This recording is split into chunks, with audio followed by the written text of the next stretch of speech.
आद्रा नक्षत्र में खीर पूड़ी या अच्छे अच्छे पकवान क्यों बनाए जाते हैं?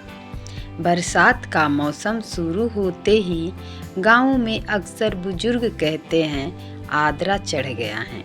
यह केवल एक नक्षत्र का नाम नहीं बल्कि हमारी लोक परंपरा, खेती और प्रकृति से जुड़ी एक पुरानी मान्यता है। जब आद्रा नक्षत्र आता है तो लोग मानते हैं कि अब धरती पर अच्छी वर्षा होगी, खेत लहलहाएंगे और किसानों के चेहरे पर मुस्कान आएगी।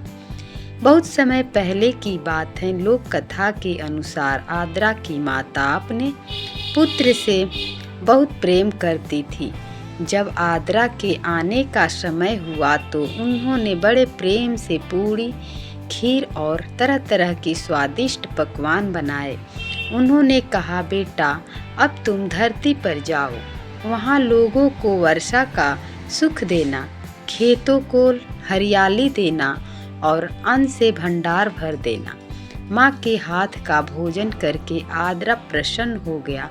जैसे ही वह आकाश में पहुँचा, बादल घिरने लगे, तेज हवाएं चली, बिजली चमकी और फिर झमाझम बारिश शुरू हो गई।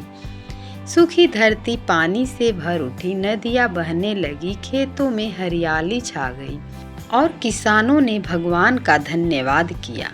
तभी से यह लोक मान्यता चली आ रही है कि आद्रा के आगमन पर खीर पूड़ी बनाकर भगवान को भोग लगाया जाए और परिवार के साथ साथ प्रसाद के रूप में ग्रहण किया जाए।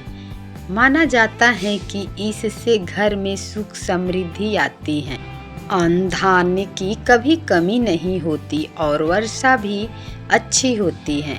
ग्रामीण क्षेत्रों में आज भी लोग आद्रा के दिनों को बहुत महत्व देते हैं। किसान इस समय खेतों की तैयारी करते हैं और अच्छी फसल की कामना करते हैं। बुजुर्ग कहते हैं कि आद्रा जितना अच्छा बरसेगा उतनी ही अच्छी खेती होगी, इसलिए आद्रा का इंतजार बड़े उत्साह से किया जाता है। ध्यान देने वाली बात यह है कि आद्रा की माता द्वारा खीर पूड़ी खिलाने की कथा एक लोक मान्यता है। यह अलग अलग क्षेत्रों में अलग अलग रूप में सुनाई जाती हैं, लेकिन इसका संदेश एक ही है, प्रकृति का सम्मान करना, वर्षा का स्वागत करना और अन्न के महत्व को समझना।